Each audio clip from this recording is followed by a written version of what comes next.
free spirit. Welcome to story time.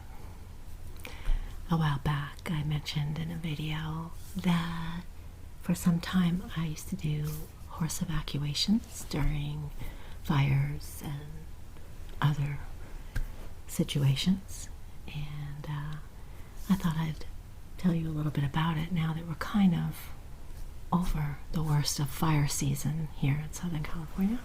Thank goodness. Well, it starts way back when I got my first horse. I lived in a little town. I had moved out in the outskirts of Los Angeles County, and I was just learning about having my own horse by myself. And I started wondering, where are all the trails? Where do people ride? All that stuff. And so I joined a local group called ETI, which is Equestrian Trails International. No, Equestrian Trails Incorporated, I think it was. And they had all these local little groups called the Corral. And so we had our corral that I belonged to, and I met a bunch of people, and we would meet once a month at different people's houses and decide on day rides and camping trips and fundraisers and competitions and kids stuff and all kinds of really fun stuff. And we rode in parades and just got a lot of different experiences in small groups and bigger groups and all kinds of things. So during that time, we were also occasionally having guest speakers or horse trainers or different organizations having to do with trails and horseback. They would come and speak to our little groups, and I met a woman named Linda at one of those meetings, and I instantly adored her. The way she spoke about animals and her authority, her confidence, but yet her sweetness just won me over. And she did help me with the horse that I was having difficulty with. It wasn't my horse, but anyway, long story short, I saw her in action, and all she did was point out all the great things about this horse. That was just a terrible horse, but even with that, she said, no, you always have to appreciate whatever they're giving you. So I found out she was giving a class, and I wanted to take it because I just really loved her whole energy. She just had this real good vibe, and the horses just loved her. So it turns out that she was starting a class to kind of recruit some new members to a volunteer group she was part of called Los Angeles County Animal Care and Control Equine Response Team. So basically it was a part of LA County Animal Control, and we were volunteers, and because we filled a little gap in their system that when it came to evacuating areas, they had the ready, set, go in place so people would know, what kind of preparations to make and how far in advance. But they really didn't have anything for evacuating horses ahead of everything, and that raised a lot of problems because some people didn't have trailers, and sometimes trailers were not easy to navigate through roads when there was a lot of traffic, and if you waited too late, then the fire department couldn't get there, etc. So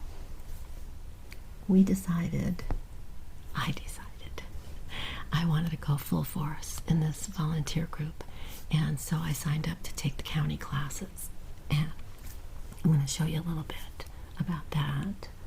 I think I have my book over there. I'll have to get it.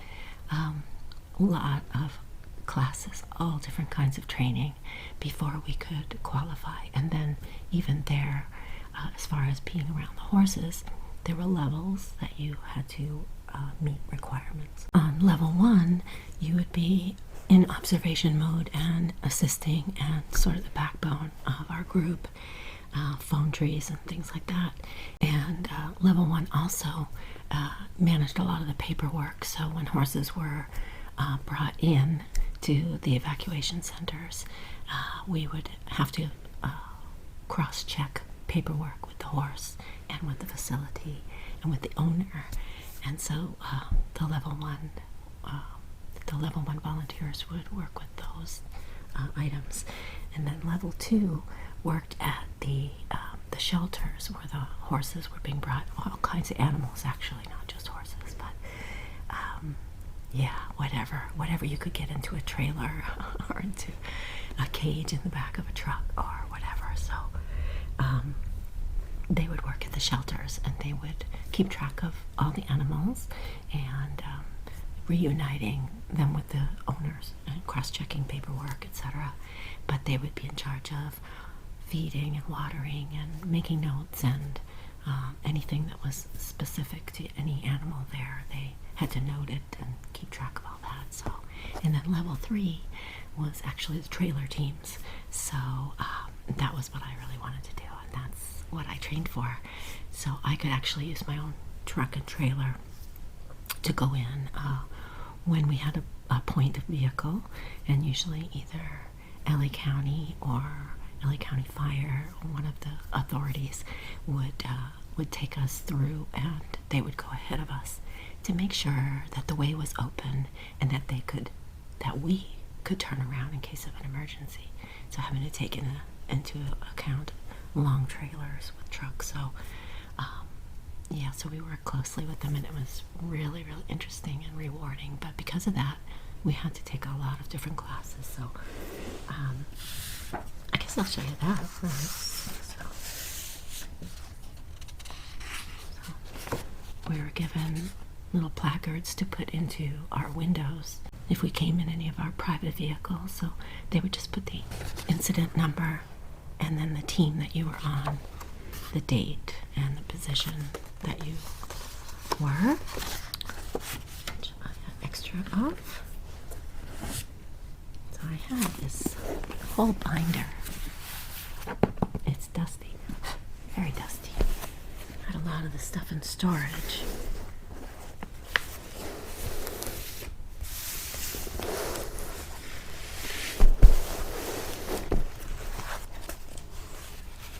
So this was our policy and procedures manual for the Los Angeles Department of Animal Care and Control Volunteer Equine Response Team. We're also known as LAC Daggert. LAC Daggert. Just rolls off the tongue.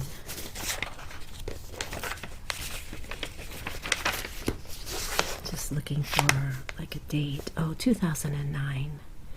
So this was a evaluators training class. So we had lots of opportunities once we passed the 3 levels to participate in training for others as well. We had yearly training courses updating our skills.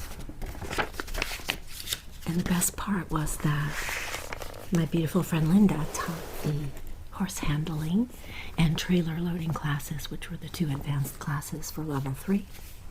So her ranch was not too far from where I lived, and we used a lot of her horses, and we also used my 2 horses with volunteers. So everybody got practice with all kinds of different horses.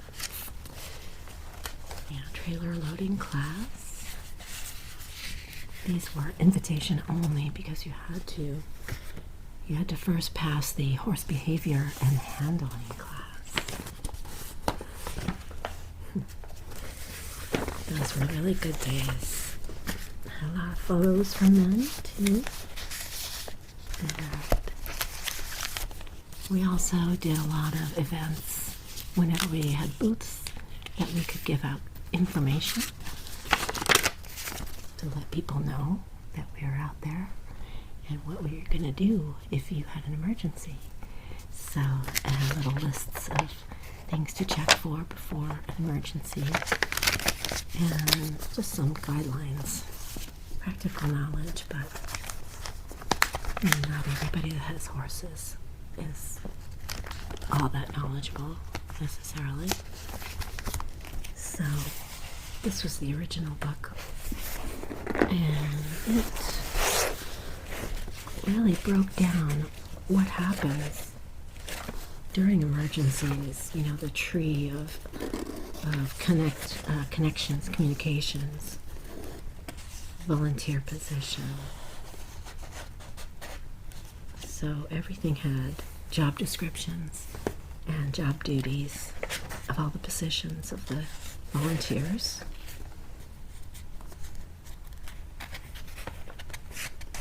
So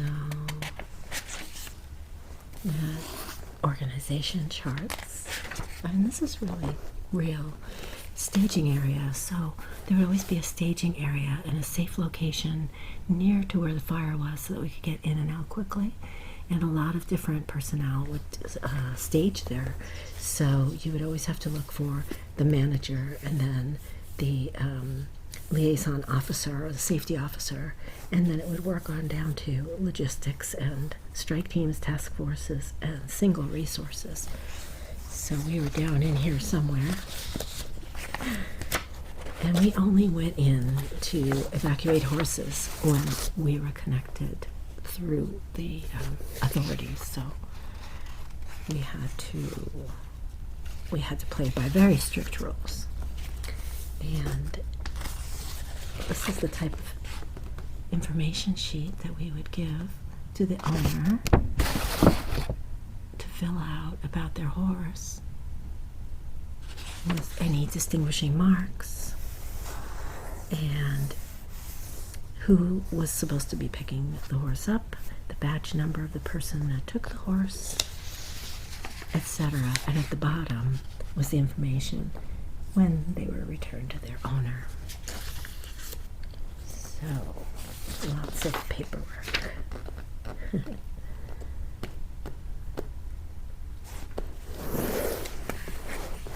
And because it was Los Angeles County, we actually went to fires and evacuations in a lot of cities, which is really why I eventually left the group, because I moved too far away and now I'm in a completely different county, and from my response time to get to my groups in a case of an emergency, it just became a little bit too difficult. So, and now my animals are all older too, so I really need to be with them.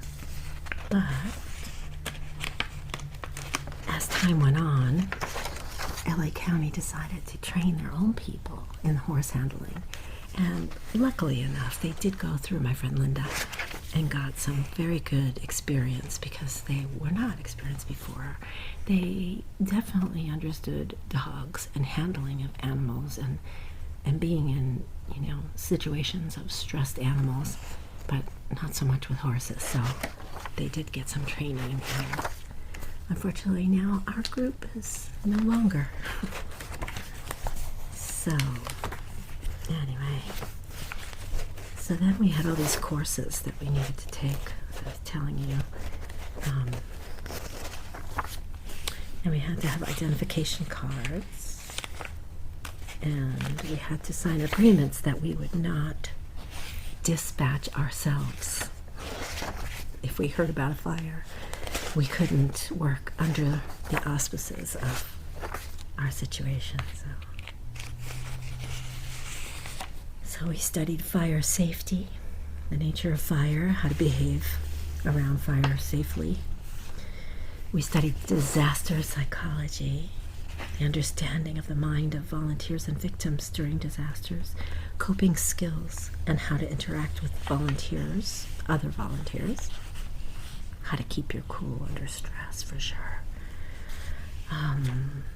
Documentation and identification procedures, that was a 2-hour course. And then the command system orientation was a 3-hour course.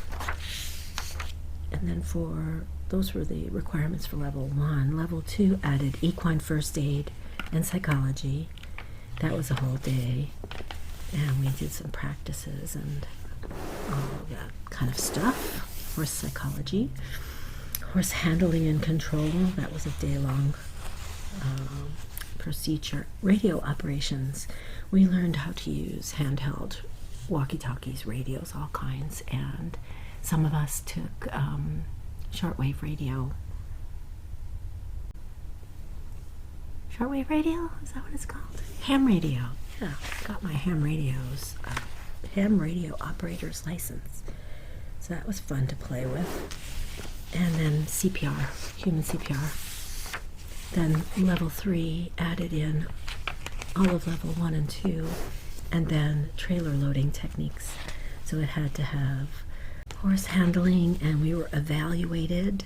It was a practical test, so we had to be able to maneuver horses safely and lead them safely, because even though we mostly all had horses, in an emergency, under duress, in the smoke, in fear, someone else's horse may not react the same as you would expect your horse to. So we had to do everything very uniformly and very safely. Yeah, and then the last class was the wildfire scenario and safety, and that was out on the road, where we went actually with one of the fire captains and went to sites of previous burns and talked about where things happened, how things spread, what the conditions were like, where was the safe zone, what would you do if this and that, and it was very, very fascinating. So that was the training and the paperwork. And they told us all about radio protocol, radio terminology, and this was our amateur ham radio course. We took a free class, get our FCC technician's license, and the first aid, which included horse basics, like how to describe horses properly, typical behavior, first aid, lots of practice. So I think that's everything. It was very thorough and very enjoyable. Here's my CPR class, first aid manual, another first aid manual. So this took a year to prepare for. I did get to go out on 2 calls, not with my truck and trailer, and I didn't handle horses, but I got to be at the command center and watch everything going on and talk to a lot of people. So, and I ended up staying there until about 2 or 3 in the morning, so I got the overnight sensation, which is fun. So yeah, so this is what happens. Once you join, you need to get all the equipment. Look at these big clunkers. They had to be steel toe, and they had to be ankle or higher, and had to be leather. So these are my big clunker shoes, and they're still dirty from the last fire. And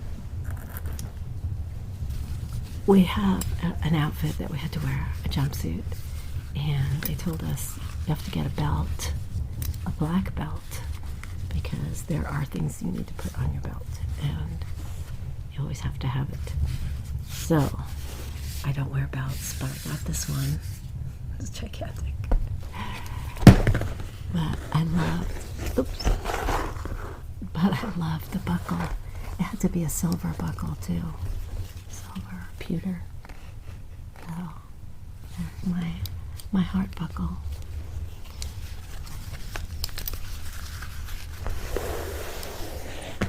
And unfortunately, the wildfire season is always in the summer, so it would be incredibly hot, and we would wear these big heavy boots and this big jumpsuit, which was just, it was great going through underbrush and things like that, but oh my gosh, most of the time we were sitting around in the heat just waiting to do something. Once you were moving and evacuating horses, you didn't care, you didn't even think about it. But it's a full-on jumpsuit, very heavy material, dark green.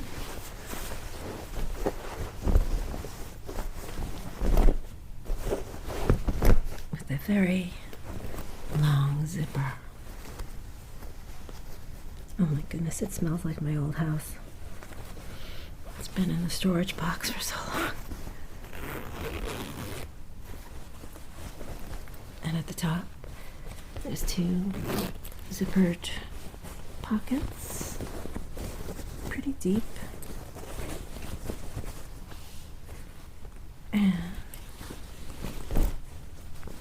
everything snapped over the zippers if need be, all the way up to your neck. If you really, really were freezing, which we never were, we were always dying from heat. And then on our left shoulder, we had our LA County patch. It has the county seal from LA County, California. This is Animal Care and Control. And on the other arm, for some reason, we had the same one, plus the patch that identified us as volunteers, equine response team. And then finally, we'd have an orange one at the bottom to show which level we were, because only level 3s could be handling the horses and loading and unloading the trailers. And then, to make it abundantly clear who we were, we have this across the back. I was very proud of my uniform, even if it did nearly broil me to death. I liked when we went into the parades with it. LA County Animal Care and Control Volunteer Equine Response Team. And it wasn't always about fire. Sometimes there were hoarding situations where we needed to get in and move a lot of not so well horses and then care for them and get them adopted and kind of gentle them, and a few of them had to be euthanized, which was very hard to be part of, but we did so many good things with those horses, my goodness. So I was very happy about that, and that's the part I don't miss. That crazy stuff it's really hard, but there were other horse rescues that had gotten stuck in fences and different things like that, areas where there were mudslides, or it was a nice time of camaraderie and a lot of waiting, because typically you'd get a lot of people calling animal control or the sheriff or the fire department and saying, I need to get my horses out. Oh, there's a fire. And then they would find out that it was very far from them. And then they would say, okay, never mind. And in the meantime, instead of getting ready in case it moved, they would wait until it got dark out. And then the fire on the ridge looked so much closer and so much scarier. And without fail, at nighttime, everybody would need their horses moved. So we did a lot of waiting, but they took good care of us. Every place we stationed as a staging site, people came and gave us food. Red Cross set up and had all kinds of little, necessities, toiletries, whatever. Especially for the firefighters that came in droves on a few of the fires. They set up a tent city. They had huge trailers with showers.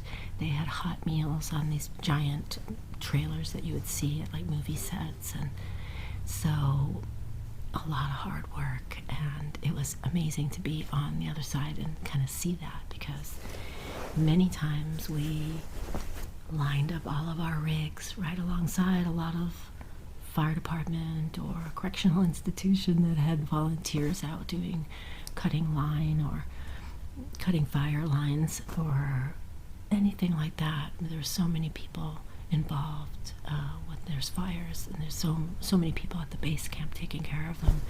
So to be able to wander around and talk to people, and gosh, nicest people, everybody's thanking us so much, and we were just waiting for something to do. So interesting, very interesting. I really miss it a lot because I felt it was really hard, to see things happening out there, and even know some areas where I had friends, but because I was working with my group, I was only allowed to go where we were said to go, where it was safe for us to get in. And that was a little bit hard, because my friends would be texting me saying, oh, I just went down so-and-so road and got 4 horses and took them out. I'm still waiting. But we had our share, and we had our share of scary stories too. But one of my favorite things was this one. My hat. This was my second hat, because the first one I wore to a lot of fires, and they were mostly multi-day, and they just got so dirty and started to wear out, and we got all new ones that year because we actually marched in the Rose Parade. So they embroidered the rose, and they gave us the updated decal, LA County Volunteer Equine Response Team. And then I had my pin from Equifest. Equifest is a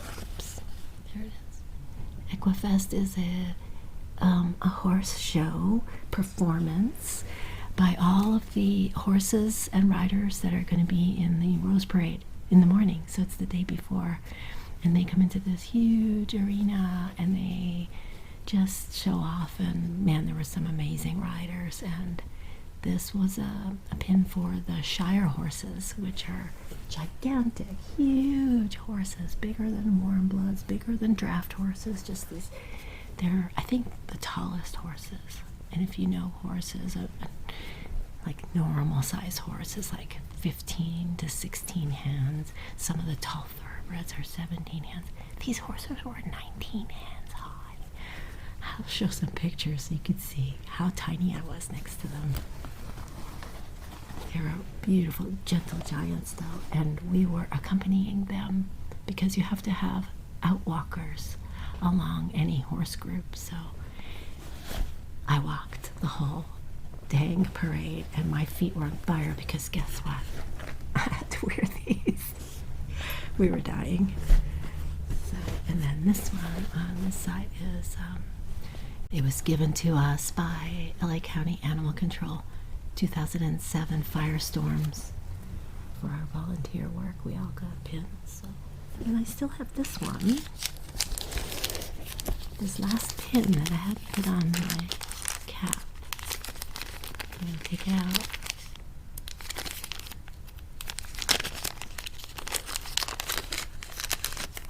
And this one is, well, it's very shiny. Silver. The heck does it say? It says Horse Rescue 2008. Very hard to see. It has a little horse head logo. And the date is at the bottom of the horseshoe. Yeah, let's put that on there. I'm going to put it on the rose bow side. Oh, I have the same one on here. Hold on, what does that one say? That one says 2008. Oh. Oh, that's why I didn't put it on, because I have an extra one. Not sure why. To find one of my comrades. I still keep in touch with some of them. I love this hat.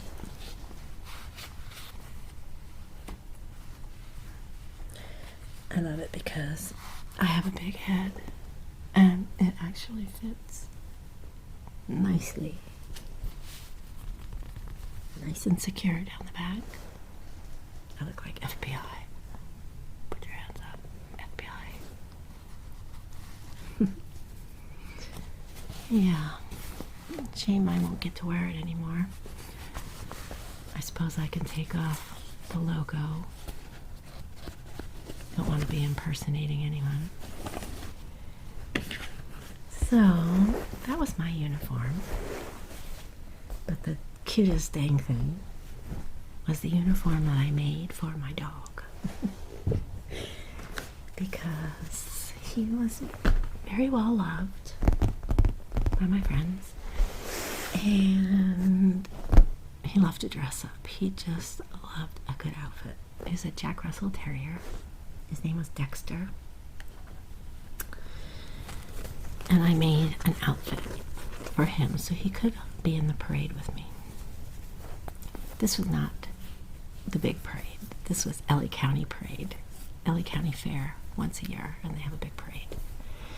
And so one of the horses was representing our group, and Dexter also represented our group. So he had his own shirt with his name in glitter and his little badge that he was a level 3, so he could be in the truck and trailer. And the back, the decal for the equine response team. It's just a little doggy t-shirt. So sweet. He loved it. But wait, that's not all. He had to have his own hat with a little rubber band there. And it said equine. Because when we first started out, our hats just said equine across the top. And he had holes for his little ears. And to top it off, we all had to have our ID badge that we wore around our neck. So I made his own. With this cute little photo. It says Volunteer Equine Response Team, Dexter, level 3. Expiration date July of 2009. So he wore that in the parade. With this little outfit. And me with my big old giant outfit. It was great.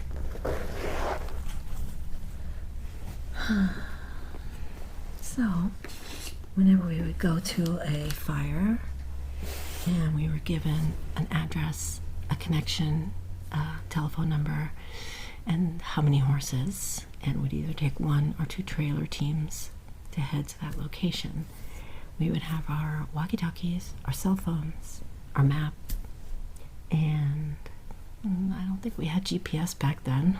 No, we didn't have GPS. And we would also get a carry-out bag with things to work with the horses, and we kept it in the trailer. And somehow I ended up with mine, and now the whole thing is defunct, so I have nowhere to bring it.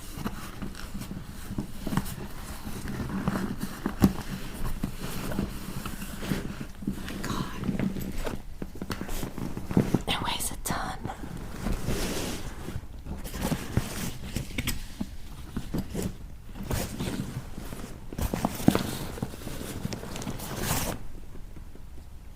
So often when we would get activated to a fire, we would be staged there for several days.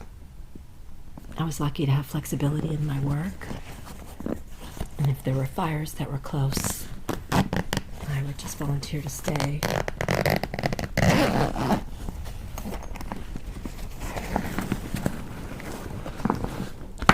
So on the outside patch, this is all here from way back when. I inherited the last of a bottle of unscented insect repellent. And this side. I haven't looked in here in a long time, so I forget. what's in here. It's very dusty because it lived in the trailer for so many years.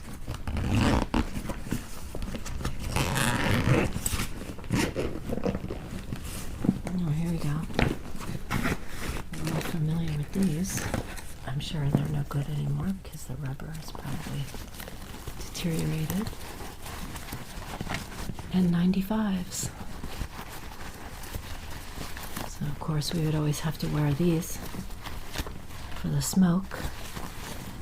And sometimes even the goggles that had little holes for air, so they weren't too bad at drying your eyes out, but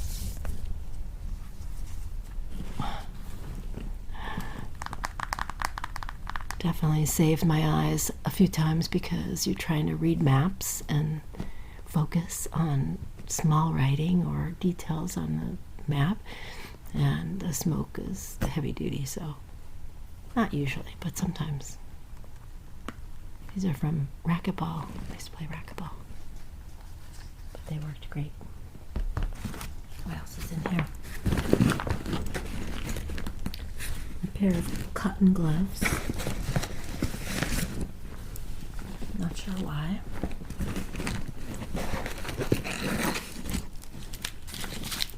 And some light sticks.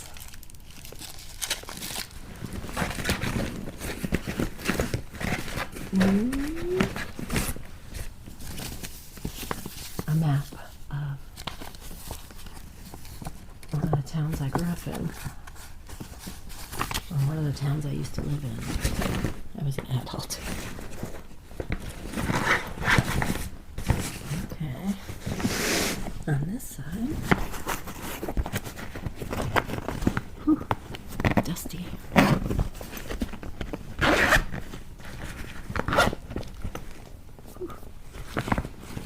Oh, just a big roll of blue tape. This was very handy, and we used this for horse identification. We just put make a big long loop and kind of crumple it on itself to make almost like a little rope.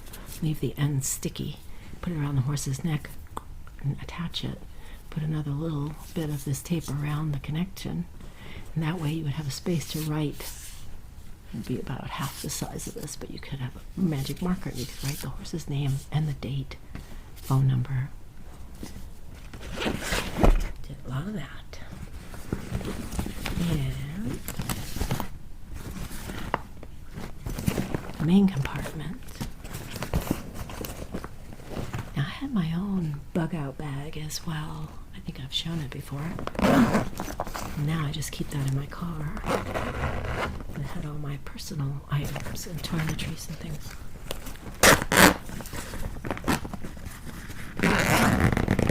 But I always had at least one extra pair of glasses and a magnifying glass so I could read the maps.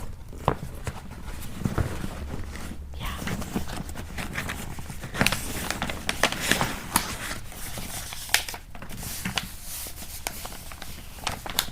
Horse intake. So these are the forms that we would use that I showed you. Whenever we'd pick up a horse, we had to have all that information filled out.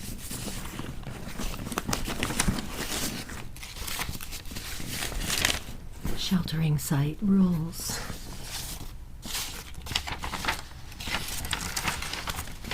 And what to do if you have a horse that gets evacuated to the shelter because you had to find a way to get that horse back because we didn't do return trips. Okay. But we did feed them at no expense to the owner. Food and water. And they would need to bring proof of ownership, i.e. their copy of this paperwork to prove ownership. Right, this is from my safety goggles, my other safety goggles.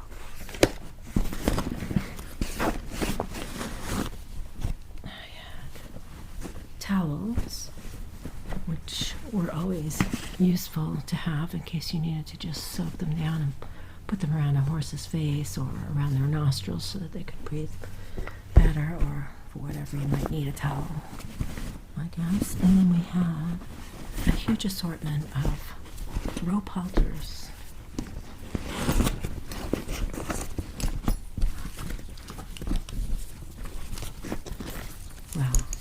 Well, lead ropes. And these are halters. My goodness.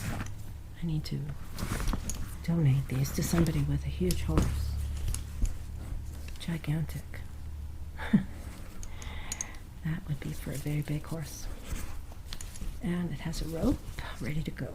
Because we never knew what we would find when we got there. We needed to have everything ready to move. There's another huge one. There's a third.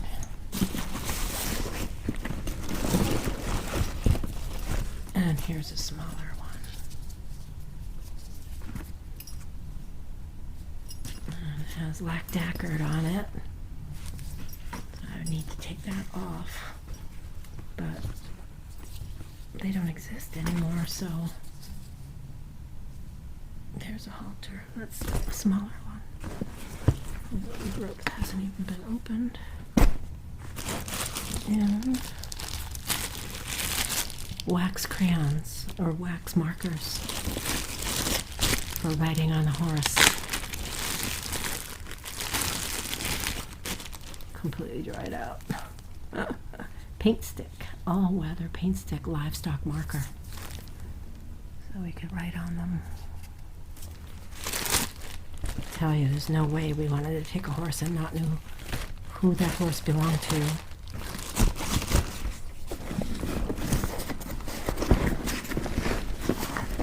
Typically, in an emergency evacuation by any group like this, the horses usually go to like a fairgrounds or sometimes up to a university or college that had big open spaces or that had a livestock program, so we had actual cages or stalls and things like that. So, but often they were an hour away from where the fire was, so people had to be there constantly to care for those animals, make sure nothing happened to them, especially having been under stress of evacuation.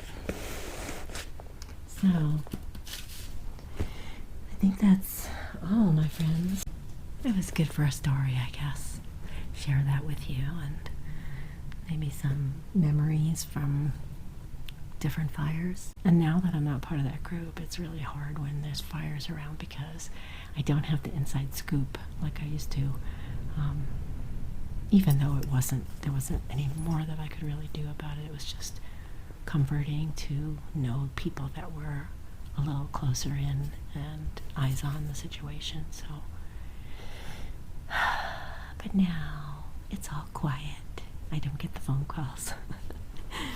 And I miss my friends, but it's great experiences. Stepped outside my comfort zone and learned a lot. Yeah. So I hope you enjoyed the little walk down memory lane here. Firefighting. Yeah. Thanks for watching, and I'll be back soon.